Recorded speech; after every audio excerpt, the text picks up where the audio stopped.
Hello friends, welcome to my channel PCS with Chauhan. Guys, मेरा नाम है कीरा चौहान और यहाँ हम कर रहे हैं दृष्टि आईएएस की जो क्विक बुक है उसको, जिसमें हमारा चल रहा है भारत एवं विश्व का भूगोल। तो अभी फ़िलहाल है इंडियन ज्योग्राफी यानी कि भारत का भूगोल, चैप्टर 3 चल रहा है। भू आकृतिक प्रदेश थोड़ा सा बड़ा है। और यहाँ गाइस आप लोग मेरा व्हाट्सएप नंबर देख पा रहे होंगे, तो अगर आप लोग चाहें तो अगर कोई हेल्प चाहिए तो आप व्हाट्सएप करके पूछ सकते हैं, पीडीएफ रिलेटेड कोई हेल्प।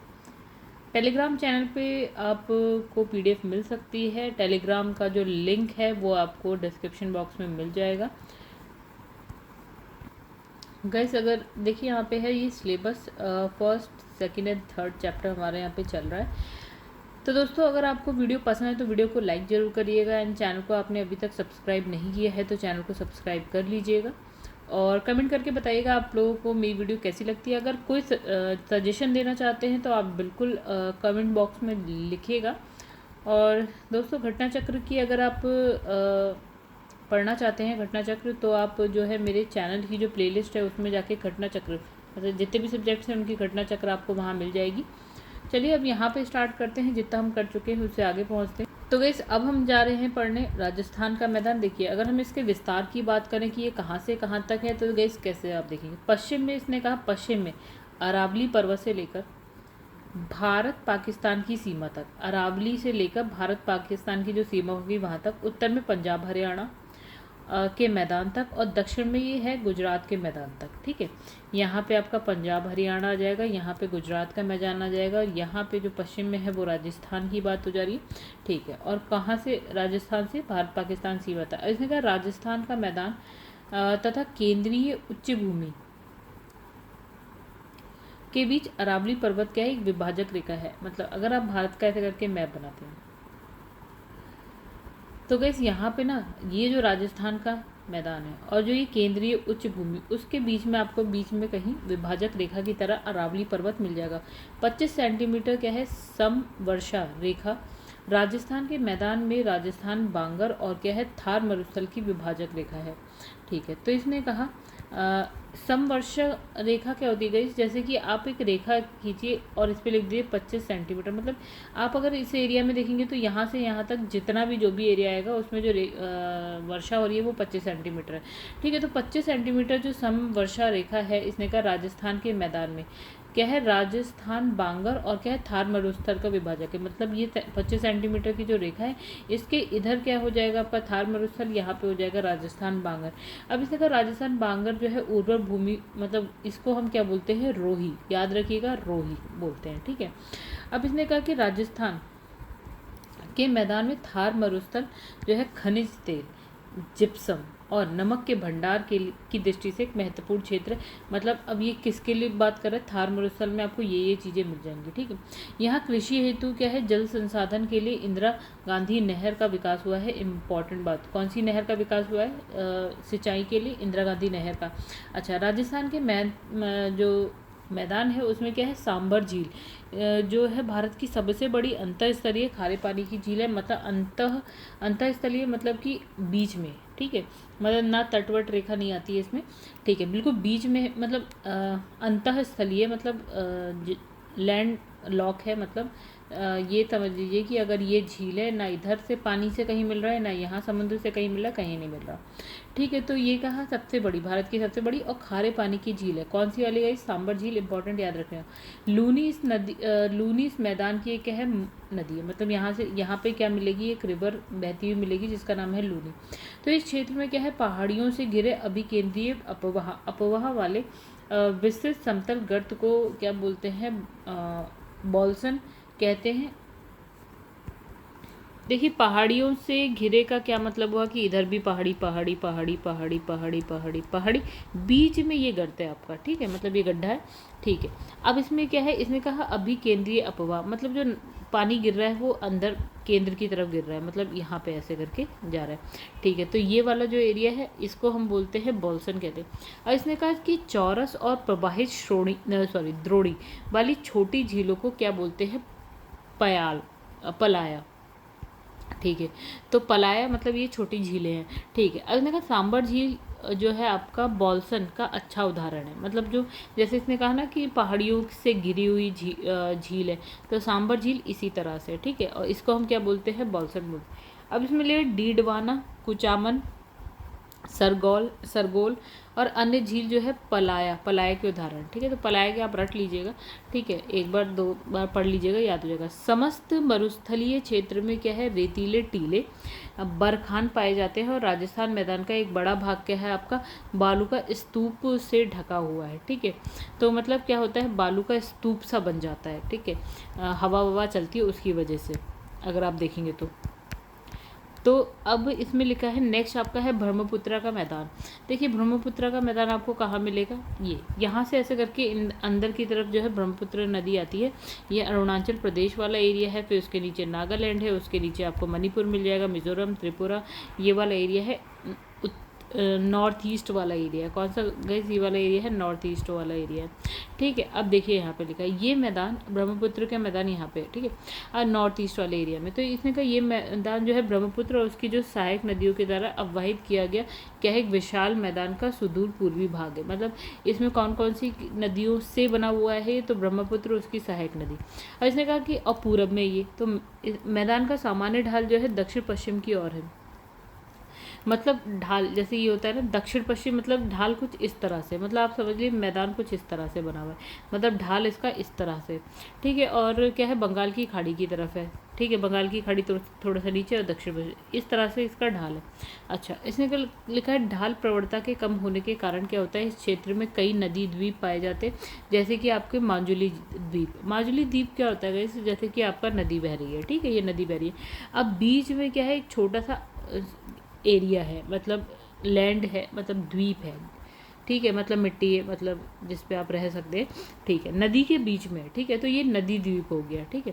और इसमें लिखा है असम। हाँ तो गाइस ये नाम जरूर याद रखिएगा, इंपॉर्टेंट है। तो नदी द्वीप भारत में एक ही जगह पाया जाएगा, वो है आपका यहाँ पे माजुली द्वीप, ब्रह्मपुत्रा नदी के में मिलेगा आपको।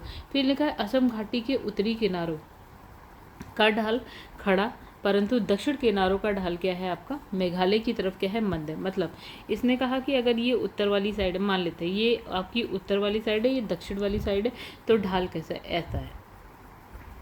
मतलब यहाँ का ढाल तो तीव्र है लेकिन यहाँ का मंद है, यही तो बोला इसने। अब इसने कहा कि और जो ये दक्षिण वाली साइड होती है वो असम की, देखिए जब आप ऐसे करके बनाएंगे, ठीक है, तो दक्षिण में आपका मेघालय आता है, राइट, ये है असम, असम। तो असम के बाद यहाँ पे आता है मेघालय, ठीक है। तो ये वाली साइड है उत्तर, ये वाली साइड है दक्षिण, ठीक है। तो दक्षिण साइड वाला जो ढाल है वो है मंद, ठीक है, यही बोला इसने। तो वहाँ पे क्या है, मेघालय की तरफ क्या है, मंद है, दक्षिण साइड में। अब ये मैदान भारत के सबसे उपजाऊ मैदान में से एक है तथा यहाँ मुख्य रूप से जो है चावल और पटसन की खेती होती है।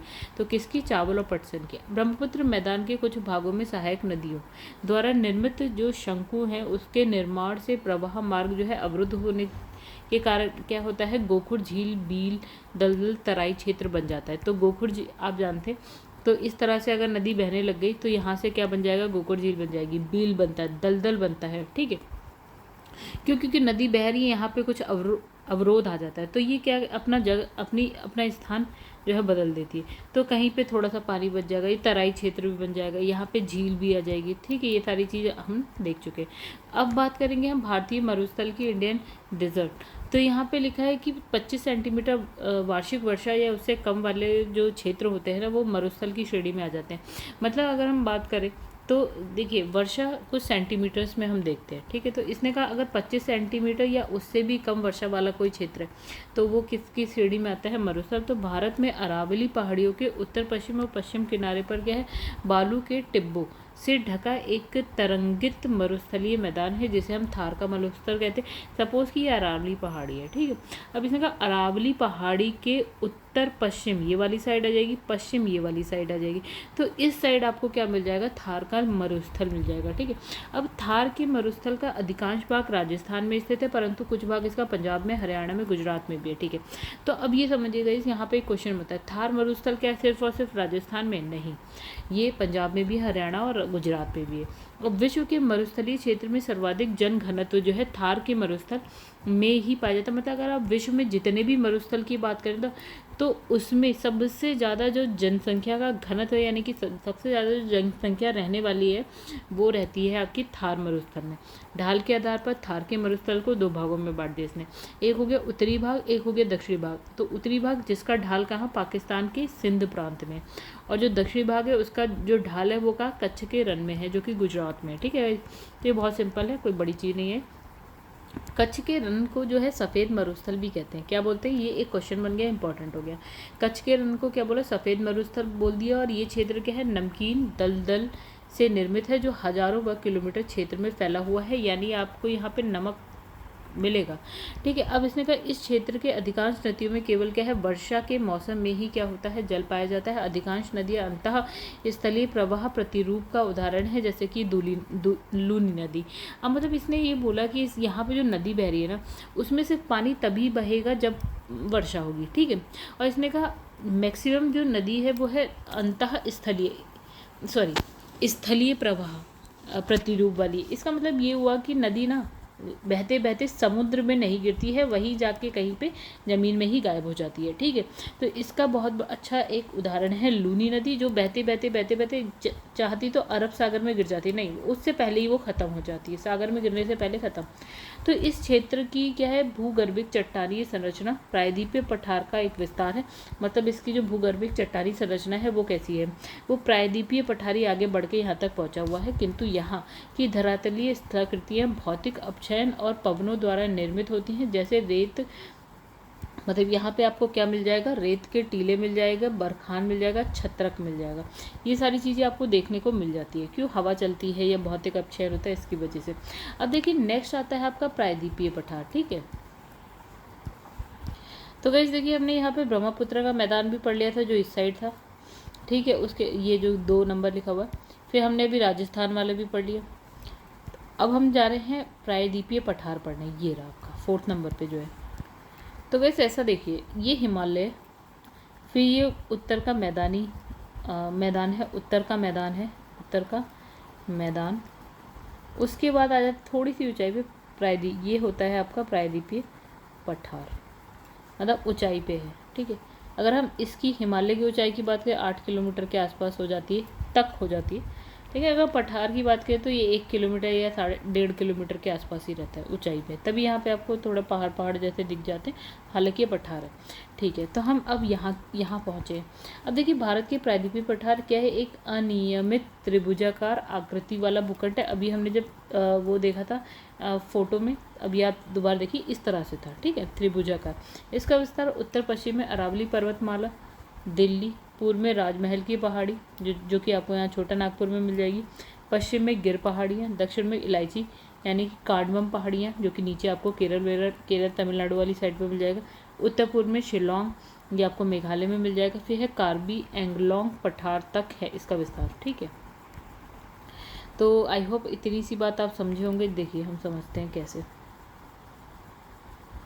तो इसने कहा कि अगर हम यहाँ पे बात करें तो यहाँ आपको अरावली पर्वतमाला मिल जाएगा, यहाँ दिल्ली मिल जाएगा, फिर आपको यहाँ पे आपको राजमहल की पहाड़ियाँ मिल जाएंगी, पश्चिम में आपको गिर पहाड़ी मिल जाएगी, कहाँ पे, गुजरात में, फिर कार्डमम यहाँ पे मिल जाएगा आपको, इलायची या कार्डमम, उत्तर पूर्व तो यहाँ पे शिलोंग मिल जाएगा मेघालय में, फिर यहाँ पे है कार्बी एंगलोंग पठार। ठीक है, तो इतने ये पूरा विस्तार है इसका। और इसकी ऊंचाई की बात करें तो वही आपका 900 मीटर 1 किलोमीटर, मतलब 900 मीटर या 1000 मीटर में 1 किलोमीटर हो जाता है, तो इतनी इसकी ऊंचाई है। ये गोंडवाना लैंड के टूटने और उसके उत्तर दिशा में प्रवाह के कारण बना है। हमने बात करी थी जब पूरी पृथ्वी थी, वहाँ पे एक पूरा सिर्फ लैंड का एक पार्ट था, पूरा मतलब पूरा का पूरा पृथ्वी एक साथ थी, मतलब जो उसका ज़मीनी पार्ट है एक साथ, उसको हम बोलते थे पेंजिया टूटता है 2 भागों में बंटता है, एक का नाम हो जाता है अंगारा लैंड, एक का नाम हो जाता है गोंडवाना लैंड। तो गोंडवाना लैंड टूटते टूटते क्या होता है, और भी टूट जाता है, टूटने के बाद जो एक मान लेते हैं ये है, तो ये क्या है, उत्तर की तरफ प्रवाह हो रहा है इसका। ठीक है, यानी कि ये भारतीय प्रायद्वीप है, ये है भारतीय उपमहाद्वीप है, और इसी का एक यही जो है ना गोंडवाना लैंड के टूटने पर क्या होता है कि टूटता है, गोंडवाना लैंड टूटता है और उत्तर दिशा में बहने लगता है। तो इसने कहा ये जो गोंडवाना लैंड है ना, यही आपका जो है ना पठार भी है, ठीक है, मतलब यही पठार, इसकी चट्टान वही है, ठीक है। तो गोंडवाना लैंड का ही पार्ट है ये प्रायद्वीपीय पठार भारत का। अतः ये प्राचीनतम भूभाग जो है पेंजिया का हिस्सा है। अभी हमने एक बात करी जो कि पुराने क्रिस्टलीय आग्नेय रूपांतरित शैलों से बना है। तो जो ये आपका जो गोंडवाना लैंड है वो किन किन शैलों से बना है, तो वही है आग्नेय शैल कह लीजिए, क्रिस्टलीय, आग्नेय, रूपांतरित या कायांतरित, एक ही बात होती है, ठीक है। तो क्रिस्टलीय, आग्नेय, कायांतरित ये हम पढ़ चुके हैं थोड़ा बहुत। तो सामान्यतः प्रायद्वीप की जो ऊंचाई है पश्चिम से पूर्व की ओर कम होती चली जाती है। मतलब आप देखेंगे ना, अगर ये पठार जो बना है इस तरह से, मतलब यहाँ ऊंचाई ज़्यादा है पश्चिम में, यहाँ पे कम है, ठीक है। तभी आप देखेंगे अधिकतर नदियाँ जो इस तरफ बहती है, मतलब पूर्व की तरफ, यानी कि बंगाल की खाड़ी में गिरती हुई दिखेंगी। तो यही कारण है कि प्रायद्वीपीय पठार की जो अधिकांश नदियाँ हैं पश्चिम से पूर्व की तरफ जाती है। प्रायद्वीपीय पठार का ढाल उत्तर और पूर्व की ओर है, मतलब आप कह सकते हैं या तो इसका उत्तर की ओर है या पूर्व की ओर है। अब इसने कहा या तो उत्तर की ओर है या फिर पूर्व की ओर है इसका ढाल। जैसे अगर हम बात करें सोन नदी, चंबल, दामोदर नदी, तो ये सोन नदी ऊपर की तरफ बहती है, चंबल नदी ऊपर की तरफ बहती है, दामोदर थोड़ा ऐसे बहती है, ठीक है। और दक्षिण भाग में इसका जो ढाल है वो पश्चिम से पूर्व की तरफ है, यानी गोदावरी नदी ऐसे बहती है, कृष्णा नदी ऐसे बहती है, महानदी ऐसे बहती है, ठीक है, कावेरी ऐसे बहती है, ठीक है। अब इसने कहा प्रायद्वीपीय नदियों में जो नर्मदा और ताप्ती नदियों का अपवाद है। मतलब आप बात करें, ये दो नदियाँ ऐसी हैं ना, नर्मदा और ताप्ती, जो इस तरफ बहती हैं, ठीक है। अब इसने कहा कि इसकी दिशा बता दी पूर्व से पश्चिम की तरह। इसने कहा ऐसा जो है भ्रंश घाटी से होकर बहने के कारण है। मतलब ये ना क्या होता है कि भ्रंश घाटी से होती हुई बहती है, मतलब मान लीजिए इस तरह का बना हुआ एरिया, ठीक है। तो इसमें से ये बहती हुई आ रही हैं, ठीक है। इस वजह से ये जो है उल्टी दिशा में बह रही हैं, ठीक है। मतलब मान लीजिए ये है और ये है, अब इसमें से बहती हुई ये जा रही है। कौन सी दो नदियां हैं, नर्मदा, ताप्ती, अपवाद है। प्रायद्वीपीय पठार को जो है पठारों का पठार कहते हैं, क्योंकि ये जो है अनेक पठारों से मिलकर बना हुआ है। जैसे केंद्रीय उच्च भूमि, फिर है पूर्वी पठार, उत्तर पूर्वी पठार, दक्कन का पठार, ठीक है। तो केंद्रीय उच्च भूमि मान लेते हैं ये, तो केंद्रीय उच्च भूमि हो गई, पूर्वी पठार हो गया, उत्तर पूर्वी पठार हो गया, दक्कन का पठार हो गया, ठीक है।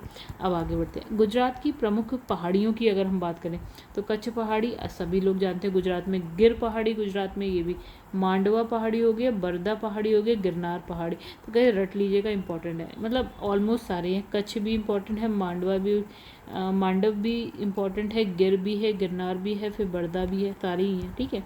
अच्छा, इसके बाद लिखा है कि अब जो हमने ये पढ़ा ना, हमने देखा केंद्रीय उच्च भूमि, पूर्वी पठार, उत्तर पूर्वी पठार, दक्कन का पठार, इसके बारे में आप पढ़ेंगे। तो देखिए यहाँ पे लिखा है केंद्रीय उच्च भूमि। तो गाइस इसमें क्या है, इसके अंतर्गत क्या आता है, निम्नलिखित क्षेत्र है। जैसे एक हो गया आपका केंद्रीय उच्च भूमि में अरावली पर्वत श्रेणी हो गई, मेवाड़ का पठार हो गया, ठीक है, मालवा का पठार हो गया, बुंदेलखंड का पठार हो गया, विंध्यन श्रेणी हो गई, सतपुड़ा श्रेणी हो गई। अब भैया इनको भी पढ़ो फिर। वैसे जैसे कि अभी ऐसे मान लेते हैं, तो अरावली का पठार यहाँ कहीं मिल जाएगा, देखिए यहाँ पे सतपुड़ा, यहाँ मेवाड़ आपको मिल जाएगा, यहाँ बुंदेलखंड मिल जाएगा, मालवा यहाँ मिल जाएगा, और कौन सा इसने बोला था, ठीक है। मतलब हम इधर की अभी बात करें, कुछ इधर के पठारों की बात कर रहे हैं, यहाँ पे इसने डिवाइड कर दिया पठारों को, मतलब विभाजन कर दिया है। अब हम इनकी बात कर रहे हैं। तो सतपुड़ा विंध्यन, एक साथ सतपुड़ा, उसके ऊपर विंध्यन मिल जाएगा, ठीक है, बुंदेलखंड मिल जाएगा, मालवा मिल जाएगा, अरावली देखा था आपने, इस तरह से पूरा एरिया बन जाएगा। अगर हम अरावली पर्वत श्रेणी की यहाँ पे बात करें तो देखिए अरावली हम अभी पढ़ चुके हैं इनफैक्ट अरावली के बारे में। तो अरावली पर्वत का जो विस्तार है उत्तर पूर्व में दिल्ली रिज से लेकर कहाँ है, दक्षिण पश्चिम में गुजरात के पालनपुर तक जो है 800 किलोमीटर पे, मतलब इसने कहा ये है अरावली पर्वत, ठीक है। देखिए अरावली है कैसे, जैसे हम अगर भारत बनाते हैं ऐसे, ओके ठीक है, इस तरह से अगर हम भारत को बनाते हैं, मतलब मैंने ऊपर का पार्ट नहीं बनाया, बाकी मैंने सब बना दी, ठीक है, ये बन गया। अब अरावली है ना आपको गाइस गुजरात के कुछ एरिया से लेकर ऊपर दिल्ली तक मिलेगी, इस तरह से, ठीक है। मैक्सिमम एरिया इसका राजस्थान में मिलेगा, यहाँ पे राजस्थान है, ये आप जानते हैं गुजरात है, यहाँ पे मान लेते हैं दिल्ली है, ठीक है। तो 800 किलोमीटर, ठीक है। दिल्ली रिज से गुजरात के पालनपुर, तो याद रखिएगा गाइस, दिल्ली रिज से पालनपुर गुजरात, तक है। अब इसने कहा ये क्या है, प्राचीन मोड़दार अवशिष्ट पर्वत है, यानी कि कोई एक पर्वत है, ठीक है, टूटता है, फूटता है, बहता है, उसके बाद जो बचा कुचा है उसको बोलते हैं अवशिष्ट पर्वत है, जो राजस्थान बांगर को क्या है, केंद्रीय उच्च भूमि से अलग करता है। यानी कि इसने कहा कि ये रहा अरावली, यहाँ पे है केंद्रीय उच्च भूमि, यहाँ है राजस्थान बांगर, ठीक है, अलग करता है। अब इसने कहा जो इसकी उत्पत्ति कब हुई है, प्री कैम्ब्रियन काल में हुई है, यानी कि कुछ 5 अरब साल पहले वाला हिसाब किताब हमने पढ़ा था, प्री कैम्ब्रियन काल, तब हुई है अरावली। अरावली की अनुमानित आयु इसने कहा 570 मिलियन वर्ष है, ठीक है, 570 मिलियन वर्ष। अच्छा, अरावली संरचना जो है पश्चिम भारत का मुख्य जल विभाजक भी है, ठीक है, जो राजस्थान मैदान के अपवाह क्षेत्र को गंगा मैदान के अपवाह क्षेत्र से अलग करता है। यानी कि अगर हम बात करें ऐसे करके अगर हम बनाते हैं तो अगर हम इस तरह से बनाते हैं मैप भारत का, ठीक है, तो यहाँ से गंगा नदी का अपवाह क्षेत्र है ये वाला, यहाँ पे मान लेते हैं राजस्थान वाला अपवाह क्षेत्र, बीच में कह देते हैं अरावली आ रही, तो ये इन दो नदियों के अपवाह क्षेत्रों को अलग करता है। लूनी नदी इस पर्वत से निकलने वाली जो है राजस्थान मैदान की सर्वाधिक महत्वपूर्ण नदी है, जो राजस्थान बांगर थार मरुस्थल से होते हुए गुजरात के कच्छ के रण में क्या हो जाती है, विलीन हो जाती है। इसलिए ये क्या है, एक अंतःस्थलीय अपवाह तंत्र है। यानी कि इसने बोला कि अरावली, अराव से लूनी नदी निकलती है, लूनी नदी निकलने के बाद कहाँ जाती है, राजस्थान बांगर से होती हुई थार मरुस्थल से होती हुई अब गुजरात में पहुँचती है, और गुजरात में जब पहुँचती है तो कच्छ के रण में पहुँचती है और गायब हो जाती है, ठीक है, इसलिए हम इसे अंतःस्थलीय अपवाह तंत्र बोलते हैं। अब है अरावली से निकलने वाली जो है सुकरी और जवाई नदी। लूनी नदी की क्या होती है, सहायक नदी। सहायक नदी क्या होती है, लूनी नदी बह रही है, कोई एक नदी आके इसमें मिल गई, कोई एक नदी आके इसमें मिल गई, तो कौन कौन सी है इसकी सहायक, सुकरी और क्या है, जवाई नदी, ठीक है। अरावली पर्वतमाला जो है पश्चिमी भारत की एक क्या है, जलवायु विभाजक भी है, जो पूर्व की अपेक्षा अधिक वर्षा वाले क्षेत्र को पश्चिम के अर्ध शुष्क और शुष्क प्रदेश से अलग करती है। मतलब इसने ये बोला, मान लेते हैं ये राजस्थान है, ठीक है, ये अरावली है। अब इसने कहा जो वर्षा, देखिए गाइस, ये हम बनाते हैं भारत का मैप, ठीक है, तो भारत में जो वर्षा होती है वो किस तरह से होती है हम ये समझते हैं, ठीक है। ये हवाएं ना बे ऑफ बंगाल ऐसे होती हुई आगे की तरफ बढ़ती हैं, ठीक है। अब यहाँ पे अरावली, तो अगर हवाएं इस तरफ से हो रही है, फिर पर्वत आ रहा है यहाँ पे, एज़ कम्पेयर टू पश्चिम की तरफ से पूर्व की तरफ ज़्यादा वर्षा हो रही है, ठीक है, यहाँ वर्षा ज़्यादा हो गई, यहाँ पे वर्षा होगी कम, इसकी वजह से यहाँ पे क्या मरुस्थल भी बना है, आपने देखा थार का मरुस्थल यहीं पे। तो आप लोग समझ पा रहे होंगे कि यहाँ से जब पानी जा रहा है तो यहाँ बरस जा रहा है, यहाँ पे एंड हो जा रहा है समझ लीजिए, तो यहाँ तक पानी जा ही नहीं रहा, और इसकी विभाजक जलवायु विभाजक कौन बन जा रही है, अरावली बन जा रही है, ठीक है। तो पश्चिम में क्या है आपका अर्धशुष्क प्रदेश है, वहीं पूर्व में आप कह सकते हैं थोड़ी बहुत वर्षा है, मतलब अधिक भी नहीं है, मतलब ठीक ठाक वर्षा है। अब इसने कहा है कि उत्तर पश्चिम भारत, उत्तर पश्चिम का कौन सा एरिया साइड होता है गैस, ये वाला होता है। तो उत्तर पश्चिम भारत में ये क्षेत्र जो है खनिज संसाधन, यहाँ पे अब क्या मिल रहा है ये बात हो जाती है इंपॉर्टेंट, जैसे तांबा है, सीसा है, ठीक है, क्या क्या मिल रहा है इंपॉर्टेंट याद रखिएगा, तांबा, सीसा, जस्ता, अब्रक, चूना पत्थर यहाँ पे मिल जाएगा। अरावली का जो सर्वोच्च शिखर है, मतलब जो अरावली पर्वत है उसका जो सर्वोच्च शिखर है वो है आपका गुरु शिखर। क्या नाम है, गुरु शिखर, इंपॉर्टेंट है याद रखना, जो क्या है आबू पहाड़ी पर स्थित है। कौन सी पहाड़ी पे है, आबू, इंपॉर्टेंट है याद, आबू पहाड़ी, अरावली, अरावली में आबू पहाड़ी, आबू के ऊपर सबसे ऊपर जो शिखर है वो है गुरु शिखर, ठीक है। तो इसी आबू पहाड़ी में क्या है, जैनियों का प्रसिद्ध क्या है धर्मस्थल, यानी कि दिलवाड़ा जैन मंदिर है। तो इसमें बहुत सारी बातें, और अन्य शिखर क्या है यहाँ पे, जबकि अन्य शिखर है क्या है, कुंभलगढ़, ठीक है। अब इसी एक पैराग्राफ में देखिए गाइस कितनी चीज़ें इंपॉर्टेंट हो गई। अरावली की सबसे ऊंची, मतलब अरावली की एक पहाड़ी है, आबू पहाड़ी पे सबसे ऊंची चोटी है अरावली की गुरु शिखर, ठीक है। यहीं पे जैनियों का प्रसिद्ध मंदिर यानी कि दिलवाड़ा जल मंदिर है। और अन्य शिखर की बात करें तो कुंभलगढ़ है। तो इतनी बातें तो यहाँ इंपॉर्टेंट है। अब है मेवाड़ का पठार, ये भी राजस्थान में मिल जाएगा। तो मेवाड़ का पठार का विस्तार जो है राजस्थान और मध्य प्रदेश में मिल जाएगा, ठीक है। तो जैसे कि जब आप बनाते हैं ऐसे करके मैप, तो गैस ये इस तरह से जब आप ऐसे करके मैप बनाते हैं तो ये वाला एरिया होता है राजस्थान का और यहाँ होता है एमपी। तो इन दोनों में आपको क्या मिल जाएगा, मेवाड़ का पठार मिल जाएगा। मेवाड़ पठार जो है अरावली पर्वत को जो है मालवा पठार से क्या करता है, अलग करता है, ठीक है। मतलब ऐसा समझिए कि हमने जब ऐसे करके बनाया तो इस तरह से हमने बनाया मैप। तो यहाँ है राजस्थान, यहाँ है अरावली, सॉरी, तो यहाँ है अरावली, ठीक है। अब आ जाता है मेवाड़ का पठार, मेवाड़ का पठार, और यहाँ है आपका मालवा। अब इतना भी नहीं है, लेकिन मैं बस आपको बता रही हूँ। तो जो मेवाड़ का पठार है वो अरावली को जो है मालवा पठार है उससे अलग करता है, मतलब मेवाड़ का इन दोनों के बीच में है पठार। अच्छा, ये जो है अरावली पर्वत से निकलने वाली जो है बनास नदी के अपवा क्षेत्र में आता है। कहाँ पे आता है मेवाड़ का पठार? अरावली से एक नदी निकलती है जिसका नाम है बनास नदी। इसके अपवा क्षेत्र में आ जाता है बनास नदी, चंबल नदी की महत्वपूर्ण सहायक नदी, मतलब चंबल नदी बह रही है उसमें बनास नदी, यहीं पे आपको मेवाड़ का पठार मिल जाएगा। अब है मालवा का पठार। ठीक है, मालवा के पठार की बात कर लेते हैं फिर हम लोग। अब इसने कहा मध्य प्रदेश में क्या है, बसाल्ट चट्टान से निर्मित संरचना को मालवा का पठार कहते हैं। मध्य प्रदेश, तो गाइस यहाँ पे जैसे ना मान लेते हैं राजस्थान है, ठीक है, फिर यहाँ पे आ जाता है एमपी, यहीं पे आपको कहाँ मिल जाएगा, कहीं मालवा का पठार। देखिए गुरु शिखर भी हमने बात करी थी, अरावली की सबसे ऊंची चोटी, ठीक है, तो मालवा का पठार भी आपको यहीं कहीं मिल जाएगा, और पूरा कहाँ है, एमपी में। ठीक है गाइस, चलो तो मालवा का पठार पे पहुंच गए थे हम लोग, यानी बहुत पीछे हम लोग, तो ठीक है। तो अब इसने कहा कि मालवा का पठार कहते हैं इसकी संरचना, ये कौन सी चट्टान से बना हुआ है, बेसाल्ट चट्टान। अब आप कहेंगे बेसाल्ट चट्टान क्या होती है, तो गाइस इस पे बहुत ज़्यादा टेंशन लेने की जरूरत नहीं है, चट्टानें हम आगे पढ़ेंगे। अलग अलग टाइप की चट्टानें होती है जिसमें एक बेसाल्ट चट्टान होती है। मालवा पठार को जो है राजस्थान में हड़ौती का पठार कहते हैं, और इसका विस्तार दक्षिण में विंध्य संरचना, उत्तर में ग्वालियर पहाड़ी, और क्या है पूर्व में बुंदेलखंड और बघेलखंड, और पश्चिम में क्या है मेवाड़ पठारी क्षेत्र तक है। एक तो गाइस यहाँ पे ना एक अच्छा मैप नहीं दिया है, सबसे बड़ी प्रॉब्लम इस बुक में यही है, और बार बार मैं ना मैप खोलने में बहुत टाइम वेस्ट होता है।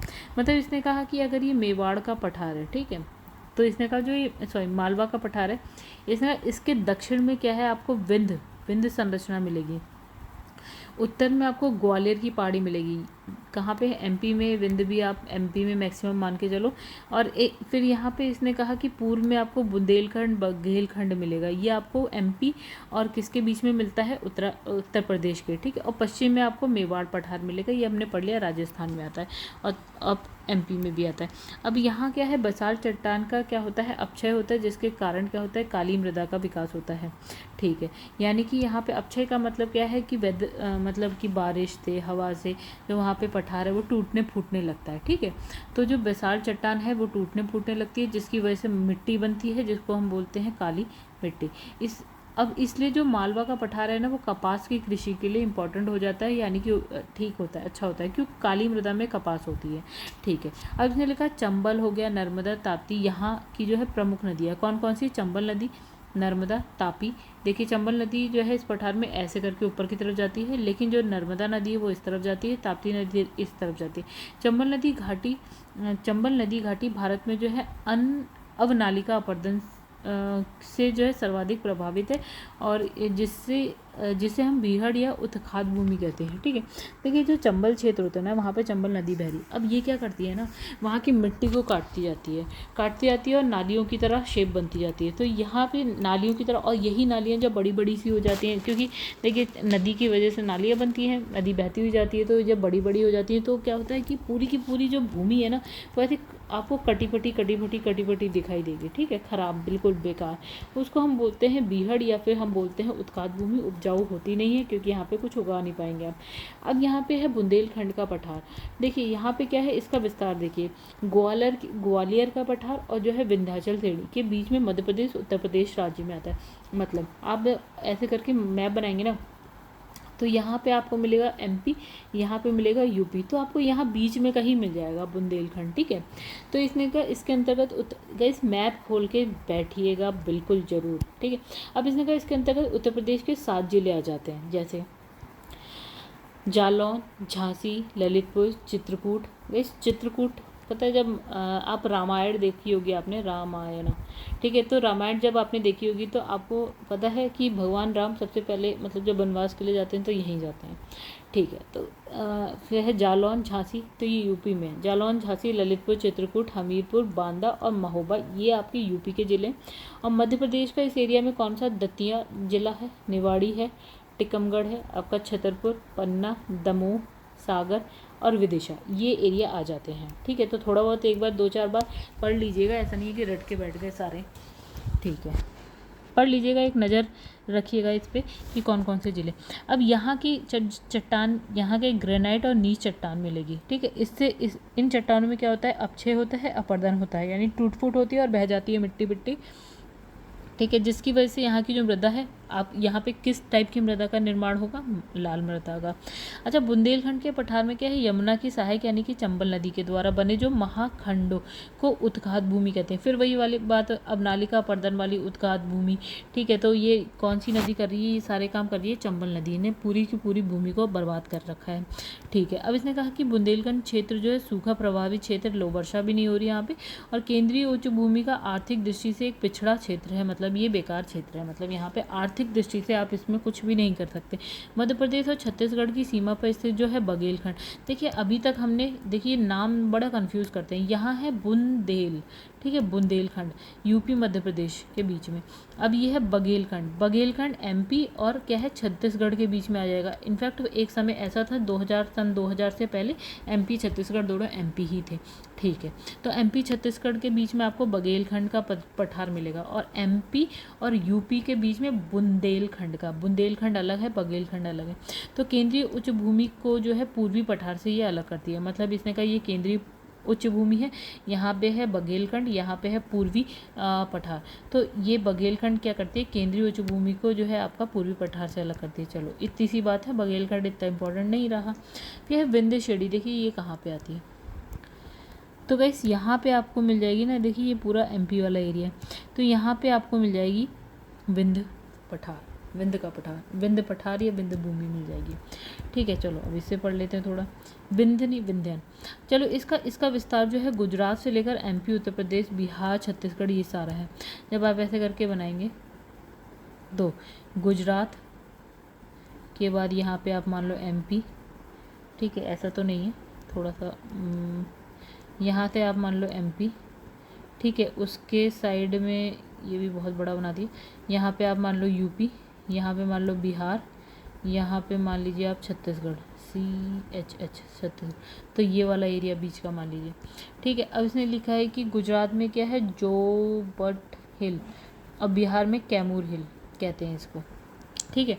तो गुजरात में जोबट हिल कहते हैं इसे, और बिहार में कैमूर, तो याद रखिएगा गाइस, ये भी इम्पॉर्टेंट है, पता होना चाहिए आपको, ठीक है। तो विंध्य श्रेणी के दक्षिण में जो है नर्मदा नदी घाटी है, जो विंध्य पर्वत को सतपुड़ा पर्वत से अलग करती है, मतलब ये रहा आपका विंध्य पर्वत, ये है आपका सतपुड़ा पर्वत, बीच में से नर्मदा नदी बह रही है, ये दोनों को अलग कर रही है नदी, ठीक है। विंध्य श्रेणी कई पहाड़ियों को की एक पर्वत श्रेणी है, जिसमें विंध्याचल है, कैमूर है, फिर पारसनाथ है। तो विंध्य श्रेणी में बहुत सारे पर्वत है, जैसे इसने कहा विंध्याचल पर्वत है, कैमूर है, पारसनाथ है, ये सारे पर्वत आपको मिल जाएंगे। तो विंध्याचल हो गया, कैमूर हो गया, पारसनाथ हो गए, सब विंध्य श्रेणी में आपको मिल जाएगा। लाल बलुआ पत्थर और चूना पत्थर के चट्टान से निर्मित इस संरचना को जो है धात्विक खनिज संसाधनों का मतलब इसमें अभाव मिलेगा, ठीक है, परंतु जो है भवन निर्माण के पदार्थ के भंडार की दृष्टि से इसका आर्थिक महत्व है, यानी कि इस भूमि में आपको क्या मिलेगा, लाल बलुआ पत्थर मिलेगा, चूना पत्थर टाइप चीज़ें मिल जाएंगी, जिससे भवन निर्माण आप कर सकते हैं। लेकिन हाँ, अगर आप धात्विक खनिज की बात कर रहे हैं तो ये आपको नहीं मिलेगा या कम मिलेगा। ये पर्वत श्रेणी जो है उत्तर भारत और प्रायद्वीपीय भारत की मुख्य जल विभाजक भी है, क्योंकि ये जो है गंगा नदी अववाह क्षेत्र को प्रायद्वीपीय भारत के जो अववाह क्षेत्र है उससे अलग करती है। मतलब आप ऐसा समझिए, जब आप इस तरह से बनाएंगे भारत, ये कुछ ऐसे, तो ये हो गया मान लीजिए विंध्य, मान लीजिए ऊपर गंगा नदी का अववाह क्षेत्र है, नीचे प्रायद्वीपीय भारत की नदी है, बीच में ये क्या है, जल विभाजक का काम कर रही है, ठीक है। अब सतपुड़ा श्रेणी आ जाइए, तो गाइस देखिए विंध्याचल, ये पूरा विंध्य ऐसे मान लो, ठीक है, उसके नीचे ये देखिए यहाँ पे सतपुड़ा पर्वत, यानी कि आपको यहाँ पे आपको मिल जाएगी सतपुड़ा श्रेणी। ये भारत के मध्य भाग में स्थित है, जिसका विस्तार गुजरात से लेकर मध्य प्रदेश और महाराष्ट्र की सीमा से लेकर छत्तीसगढ़ छोटा नागपुर पठार तक है, ठीक है। मतलब जब आप ऐसे ऐसे करके बनाएंगे तो यहाँ गुजरात से लेकर एमपी, महाराष्ट्र, फिर छत्तीसगढ़, ऐसा छोटा नागपुर तक है, ऐसे बीच में है। और ये जो है पश्चिम से पूर्व जो राजपीपला की पहाड़ी, देखिए जो सतपुड़ा श्रेणी है इसमें कहते आएगा राजपीपला की पहाड़ी, महादेव पहाड़ी, फिर है मैकाल श्रेणी, इस तरह से, ठीक है। पहली वाली है राजपीपला की पहाड़ी, दूसरी है महादेव, फिर है मैकाल श्रेणी, ठीक है। तो इस पर्वत श्रेणी की जो सबसे ऊंची चोटी है, इंपॉर्टेंट बात आ गई, उसको हम बोलते हैं धूपगढ़, जो महादेव पर्वत पे, यानी कि राजपीपला, फिर महादेव, फिर है मैकाल। तो महादेव पे एक सबसे ऊंची चोटी है इसकी, जिसका नाम है आपका धूपगढ़। कितनी ऊंची है? 1350 मीटर ऊंची है, ठीक है। फिर देखिए, राजपीपला है, महादेव है, फिर मैकाल। तो मैकाल श्रेणी की सबसे ऊंची जो चोटी है उसका नाम है अमरकंटक, जो 1065 मीटर ऊंची है, ठीक है। तो यहाँ लिखा है कि यहाँ से ही, मतलब ये जो है ना अमरकंटक वाली, यानी कि जो ये मैकाल पहाड़ी पे अमरकंटक सबसे ऊंची चोटी है, यहीं से क्या होता है, नर्मदा और क्या है, सोन नदी। नर्मदा नदी इस तरफ बहती है और सोन नदी ऊपर की तरफ बहती है, ठीक है, यहीं से निकलती है, ठीक है। तो ये एक क्या है आपका ब्लॉक पर्वत है, ब्लॉक पर्वत है, और इसका निर्माण मुख्यतः ग्रेनाइट और क्या है, बेसाल्ट चट्टान से हुआ है, ठीक है। तो क्या है, ब्लॉक पर्वत है, निर्माण ग्रेनाइट बेसाल्ट से हुआ है। ये पर्वत श्रेणी जो है आपका नर्मदा और तापी नदियों के बीच क्या है, जल विभाजक का काम करती है, ठीक है। तो मतलब इसने ये कहा कि जैसे ये आपकी विंध्य श्रेणी थी, विंध्यन पर्वत था, उसके बाद ये है सतपुड़ा पर्वत है, ये विंध्यन है, ठीक है, विंध्यन है। अब यहाँ इन दोनों के बीच में कौन सी नदी बह रही है, नर्मदा, ठीक है। और इसके नीचे कौन सी नदी बहती है, ताप्ती, ठीक है। तो इसने कहा कि नर्मदा नदी और ताप्ती नदी के बीच में कौन सा है, सतपुड़ा है। तो इसने यही बोला कि जो ये सतपुड़ा है वो नर्मदा और ताप्ती नदी के बीच में क्या है, जल विभाजक है, ठीक है। मतलब इन दोनों के बीच में आपको सतपुड़ा मिल जाएगा। अब देखिए नेक्स्ट यहाँ पे हो गया पूर्वी पठार की बात करते हैं। तो पूर्वी पठार आप उत्तर पूर्व कहाँ पहुँचेंगे, देखिए पूर्वी पठार में क्या क्या आता है। एक तो हो गया छोटा नागपुर का पठार हो गया, एक हो गया छत्तीसगढ़ बेसिन यानी कि महानदी बेसिन हो गया, एक हो गया दंडकारण्यक पठार, ठीक है। तो गाइस इसी में देख लीजिए, लिखा तो कहीं है नहीं। तो देखिए पूर्वी में है आपका, यहीं पे आपको छोटा नागपुर मिल जाएगा, यहीं महानदी बहती है और यहीं दंडकारण्यक भी आपको मिल जाएगा, ठीक है। यहीं पे आप मैप में देख लीजिएगा, आपको सब मिल जाएगा, ठीक है। तो देखिए छोटा नागपुर का पठार देखिए पहले, तो इसका जो विस्तार है वो मुख्यतः झारखंड में है, ठीक है। ये कहाँ पे है, झारखंड में है, ठीक है। इस एक बार फिर से जो है ना कुछ इसे आसान करते हैं। तो देखिए दोस्तों, अभी तक हमने कौन सा देखा, केंद्रीय उच्च भूमि देखा, राइट। तो केंद्रीय उच्च भूमि के बाद अब नेक्स्ट जो हम स्टार्ट कर रहे हैं वो पूर्वी पठार है। तो केंद्रीय उच्च भूमि में हमने अरावली देखा था, मेवाड़ देखा था, ठीक है। फिर उसके बाद हमने मालवा देखा था, बुंदेलखंड देखा था, बघेलखंड देखा था, विंध्यन देखा, अभी सतपुड़ा देखा था लास्ट। अब जो हम नेक्स्ट करने जा रहे थे वो है गाइज हमारा यहाँ पे पूर्वी पठार। तो पूर्वी पठार में कौन कौन सा सब टॉपिक्स आते हैं, तो पूर्वी पठार में देखिए यहाँ पे छोटा नागपुर का पठार है, छत्तीसगढ़ बेसिन, महानदी बेसिन या दंडकारण्यक पठार आता है।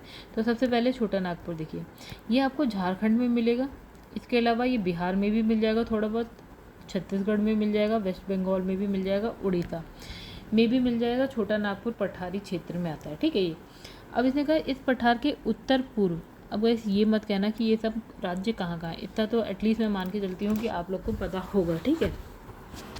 अब लिखा है कि जैसे मान लीजिए ये, नहीं मैं नहीं बनाऊंगी अब। अच्छा, इस पठार के उत्तर पूर्व में जो है राजमहल पहाड़ी है, ठीक है। इसने बोला कि ये पठार है, उत्तर पूर्व में यहाँ पे राजमहल पहाड़ी है, उत्तर में हजारीबाग का पठार है और दक्षिण में रांची का पठार है। इन तीनों संरचनाओं को संयुक्त रूप से हम क्या बोलते हैं, छोटा नागपुर का पठार, सॉरी छोटा नागपुर क्षेत्र बोलते हैं। राजमहल, हजारीबाग और रांची। तो कैसे ये देखिए, राजमहल, हजारीबाग तो इसमें दिख नहीं रहा है और रांची भी इसमें कहीं दिख नहीं रहा। मान लीजिए रांची है, हजारीबाग है, तो ये वाला जो एरिया हो जाता है वो छोटा नागपुर का क्षेत्र हो जाता है, ठीक है। ये बोलने की कोशिश करी उसने। तो देखिए यहाँ पे लिखा है कि दामोदर नदी जो है रांची के पठार को हजारीबाग के पठार से अलग करती है और ये छोटा नागपुर पठार की सबसे बड़ी नदी है। इसने कहा ये दामोदर नदी बह रही है, मान लेते हैं। तो यहाँ हजारीबाग का पठार है, यहाँ रांची का पठार है, तो ये दोनों को अलग करती है, ठीक है। और छोटा नागपुर क्षेत्र हो जाता है ये। मतलब इसने कहा हजारीबाग हो गया, राजमहल हो गया, फिर रांची का पठार है, सारा मिलके छोटा नागपुर बनता है। अब इसने कहा कि जो ऊपर वाला है यानी कि हजारीबाग है और नीचे वाला रांची, उसके बीच में से दामोदर नदी बह रही है। ठीक है, अब इसने कहा कि दामोदर नदी बेसिन जो है कोयला भंडार की दृष्टि से भारत की सर्वाधिक महत्वपूर्ण है। मतलब कोयला आपको कहाँ, दामोदर नदी बेसिन में मिलेगा। अच्छा, और हजारीबाग पठार की जो चोटी है यानी कि पारसनाथ हिल, छोटा नागपुर पठार की सबसे ऊंची चोटी है। ठीक है, पारसनाथ हिल अभी भी हमने देखा था, ये जो है आपका जैनियों का प्रसिद्ध तीर्थ स्थल है। ठीक है, जैनियों का प्रसिद्ध तीर्थ स्थल पारसनाथ हिल। देखिए गाइस आपको कहाँ दिख रही है, ये देखिए पारसनाथ। ठीक है, हजारीबाग शिरडी में पारसनाथ हिल की बात कर रहा है ये। ठीक है, अब इसने कहा कि रांची पठार से निकलने वाली जो स्वर्ण रेखा नदी है छोटा नागपुर की दूसरी सबसे बड़ी नदी है। पहली हमने कौन सी पढ़ी थी गाइस, दामोदर पढ़ी थी। ठीक है, दूसरी हो गई आपकी स्वर्ण रेखा नदी। ठीक है, रांची के समीप इस नदी पर जो है आपका हुंडरू जलप्रपात है। कौन सा स्वर्ण रेखा पे कौन सा जलप्रपात है, हुंडरू, याद रखिएगा। छोटा नागपुर पठारी क्षेत्र में क्या है, ग्रेनाइट चट्टान से निर्मित क्या है, स्थलाकृति है, द्वीप रूपीय क्या है, स्थलाकृति है, इसको हम पाट भूमि कहते हैं। ठीक है, भूगर्भीय संरचना की दृष्टि से जो पाट क्षेत्र क्या है, एक उत्थित भूखंड है। ठीक है, चलिए इतना इंपॉर्टेंट है, ग्रेनाइट चट्टान से निर्मित है, बस ये याद रखिए। अब इसने कहा देखिए यहाँ पे, अब हम छत्तीसगढ़ बेसिन या महानदी बेसिन की बात करते हैं। तो जो ये बेसिन है ना, उसका विस्तार छत्तीसगढ़ उड़ीसा राज्य में है, जिसका निर्माण जो है अवतलन या फिर है धसाव की प्रक्रिया के द्वारा हुआ। धसाव हो गया नीचे। ठीक है, इसकी वजह से कहाँ, छत्तीसगढ़ उड़ीसा की साइड। कौन सा, छत्तीसगढ़ बेसिन या महानदी बेसिन कह लीजिए। अच्छा, ये जो है आपका छोटा नागपुर के रांची पठार को जो है दंडकारण्य पठार से अलग करती है। स्वयं जो है महानदी के द्वारा छोटा नागपुर पठार के रांची पठार से अलग होता है। ठीक है, देखिए तो गाइस यहाँ लिखा है कि जो छत्तीसगढ़ बेसिन मान लीजिए यहाँ बना दिया आपने, ये छोटा नागपुर का सबसे नीचे रांची का पठार है, यहाँ दंडकारण्य पठार है, ये इन दोनों को अलग करने का काम कर रही है छत्तीसगढ़ बेसिन। अब इसमें कहा यहाँ पर क्या है, महानदी उसकी सहायक नदी यानी कि शिवनाथ, हसदो, फिर है मांड, इब, इस प्रवाहित होती है। तो गाइस देखिए, जो महानदी की सहायक नदी है ना, उसमें शिवनाथ, देखिए मांड याद रखिएगा, इब याद रखिएगा। ठीक है, तो ये सब यहीं बहती है। फिर छत्तीसगढ़ बेसिन में क्या होता है, गोंडवाना क्रम की संरचनाएं पाई जाती हैं, जिसके कारण यहाँ पे कोयले का भंडार मिलेगा। यानी कि छत्तीसगढ़ बेसिन में आपको क्या मिलेगा, गोंडवाना क्रम की चट्टान, और इसमें होता है कोयला। ठीक है, अब आ जाते हैं दंडकारण्य का पठार। देखिए ये कहाँ मिलेगा, उड़ीसा, छत्तीसगढ़, महाराष्ट्र, आंध्र प्रदेश, तेलंगाना। ठीक है, भारत का मध्यवर्ती भाग है। यानी कि अब ये देखिए, ये मैं बना देती हूँ आपको। ठीक है, जैसे यहाँ पे हम बात करते हैं तो ये तमिलनाडु होता है, तमिलनाडु से ऊपर होता है आंध्र प्रदेश, आंध्र प्रदेश से ऊपर होता है उड़ीसा, उड़ीसा से ऊपर होता है वेस्ट बंगाल। ठीक है, अब आंध्र प्रदेश के इधर हमने कहा तेलंगाना हो जाता है। ठीक है, और इसके इधर हम मान लेते हैं छत्तीसगढ़ हो जाता है। ठीक है, और इसने और क्या बात करी है, महाराष्ट्र, यहाँ पे मान लेते हैं एमपी हो जाता है, और यहाँ पे मान लेते हैं ऐसे करके महाराष्ट्र हो जाता है। ठीक है, MH महाराष्ट्र हो गया। ठीक है, अब इसने कहा ये कहाँ कहाँ है आपका दंडकारण्य पठार, मान लेते हैं इस साइड है कहीं। ठीक है, इस साइड है, ये है, मतलब ये भी मैंने बहुत ज़्यादा पश्चिम में बना दिए, थोड़ा सा और मैं पूर्व में बनाती। ठीक है, मतलब इतने राज्यों में मिल जाएगा आपको, उड़ीसा, छत्तीसगढ़, महाराष्ट्र, आंध्र, तेलंगाना, मध्यवर्ती भाग है भारत का। अब इसने लिखा है ये जो है अत्यंत उबड़ खाबड़ है, अनुपजाऊ है, यानी कृषि नहीं हो सकती, खनिज संसाधनों के भंडार की दृष्टि से महत्वपूर्ण है। यानी कि कृषि तो नहीं हो सकती, लेकिन खनिज संसाधन यहाँ बहुत है। गोदावरी की सहायक नदी इंद्रावती यहीं से निकलती, मतलब उद्गम इसी क्षेत्र से, मतलब यहीं से निकलती। तो वैसे ये इंपॉर्टेंट भी है, इंद्रावती याद भी होना चाहिए। किसकी सहायक है, गोदावरी नदी की सहायक नदी है। अच्छा, भारत में जो है टिन धातु दंडकारण्य पठार के में जो बस्तर क्षेत्र है ना, वहाँ पे मिलेगा। मतलब इसने कहा जो टिन मिलेगी ना, टिन, तो बस्तर क्षेत्र जो कहाँ है, दंडकारण्य पठार में है, वहाँ मिल जाएगी। अच्छा, अब इसमें है उत्तर पूर्वी पठार। अच्छा, ऊपर चलते हैं फिर से। तो गाइस हमने देखी क्या पढ़ा, केंद्रीय उच्च भूमि पढ़ी, इसमें बहुत सारी देखी थी हमने। कौन कौन सी देखी थी, ये रही है आपकी। हमने देखा था अरावली पर्वत श्रेणी देखी थी, मेवाड़ का पठार देखा था हमने। ठीक है, इसी में हमने देखा मालवा का पठार, बुंदेलखंड, बघेलखंड, विंध्य और सतपुड़ा देखा। उसके बाद गए हमने दूसरा देखा था यहाँ पूर्वी पठार। ठीक है, दूसरे में पूर्वी पठार में हमने कौन कौन से देखे, छोटा नागपुर देखा था आपने, छत्तीसगढ़ बेसिन, महानदी और दंडकारण्य। ठीक है, उसके बाद जो तीसरे नंबर पे है ना, वो है आपका उत्तर पूर्वी पठार। चलिए, उत्तर पूर्वी पठार वाला जो पोर्शन है उस पर पहले पहुँच जाए हम लोग। तो मेघालय ये तो हो गया,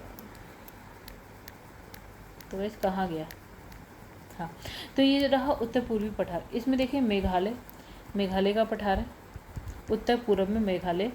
फिर उसके बाद है दक्कन का पठार, ये दूसरा जगह। तो उत्तर पूर्वी चलिए कर लेते हैं, फिर दक्कन के पठार से अलग कितने हो गए। तो गाइस एक काम करते हैं, अब नेक्स्ट वीडियो में हम ये उत्तर पूर्वी पठार से करते हैं, क्योंकि वीडियो हो गई थोड़ी सी बड़ी।